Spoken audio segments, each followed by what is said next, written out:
Bayangkan sebuah negara yang selama puluhan tahun dikenal dengan sistem pertahanan besi dan intelijen paling canggih di dunia, tiba-tiba harus menghadapi kenyataan pahit. Bukan cuma serangan dari musuh di luar perbatasan, tapi juga perang saudara di dalam pemerintahan mereka sendiri. Kekacauan ini benar-benar gokil, karena kali ini pelakunya bukan orang sembarangan. Kita lagi ngomongin dua mantan Perdana Menteri yang biasanya saling sikut, sekarang malah gandengan tangan buat satu misi, melengsarkan Benjamin Netanyahu dari kursi kekuasaannya. Halo, kembali lagi bareng Mimin di channel kesayangan kita. Kali ini Mimin bakal ajak kalian bongkar drama politik paling panas sejagat raya yang lagi bikin Israel guncang sehebat-hebatnya. Penasaran kan gimana ceritanya musuh bebuyutan bisa jadi sekutu demi mengubur karir politik Bibi? Yuk simak sampai habis, karena poin terakhirnya bener-bener bakal bikin kalian auto melongo. 1. Duet maut sang mantan. Lapid dan Olmert turun gunung.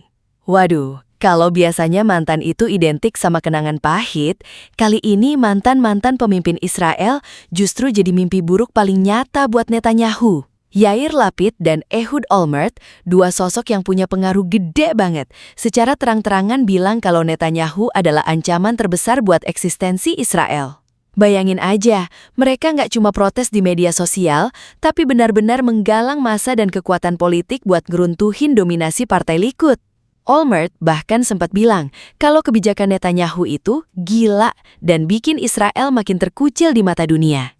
Benar-benar gak masuk akal kan? Di saat negara lagi konflik, pemimpinnya malah dikeroyok sama pendahulunya sendiri. 2. Demo jutaan orang. Tel Aviv jadi lautan manusia.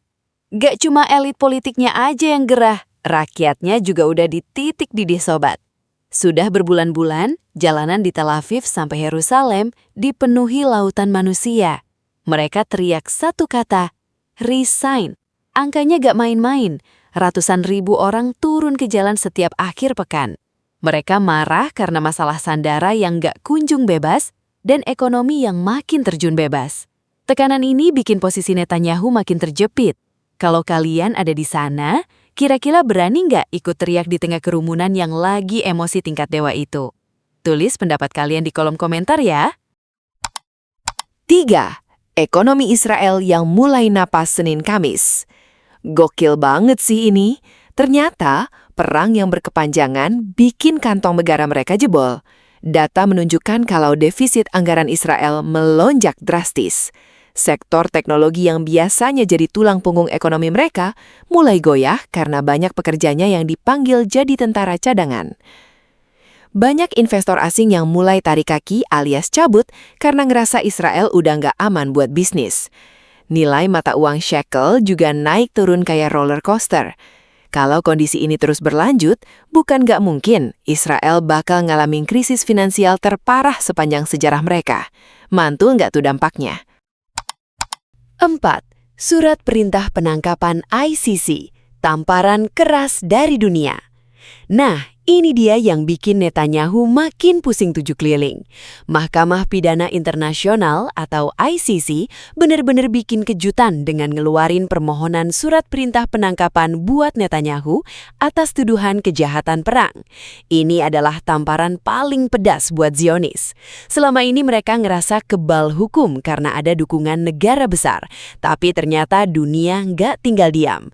Kalau surat ini resmi keluar, Netanyahu bakal jadi buronan internasional yang nggak bisa sembarangan jalan-jalan ke luar negeri.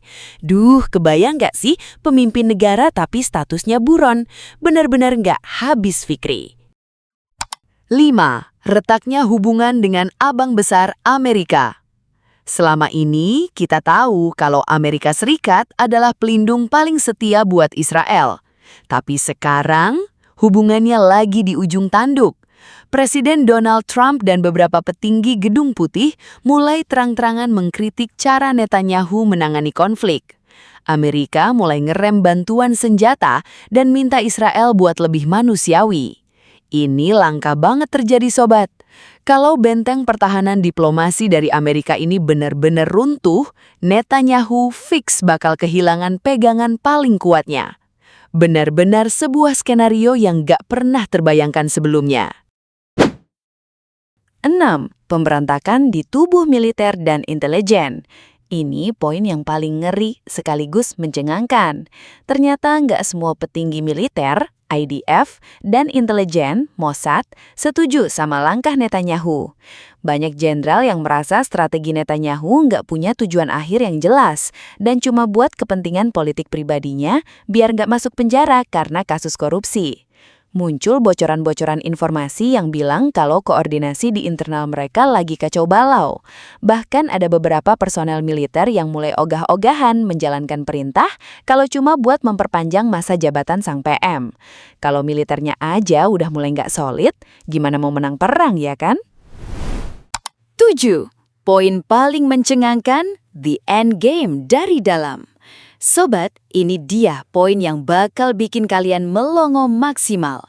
Ternyata, ancaman paling mematikan buat Netanyahu bukan cuma dari luar, tapi dari koalisi darurat yang lagi dibentuk secara rahasia oleh para politisi lintas partai.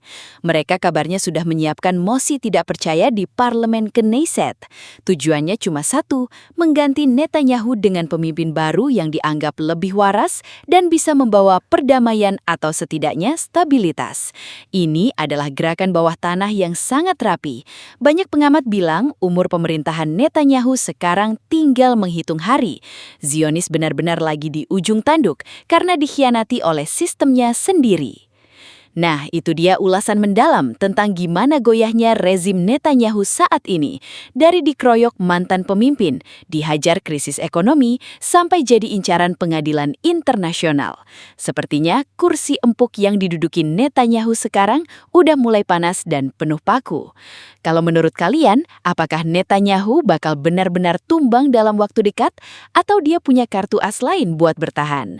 Langsung aja tulis diskusi kalian di kolom komentar bawah ya. Kita obrolin bareng-bareng. Jangan lupa juga buat like video ini kalau kalian suka, subscribe dan nyalain lonceng notifikasinya biar gak ketinggalan info-info gokil lainnya dari channel ini. Sampai jumpa di video berikutnya. Tetap kritis dan salam populer.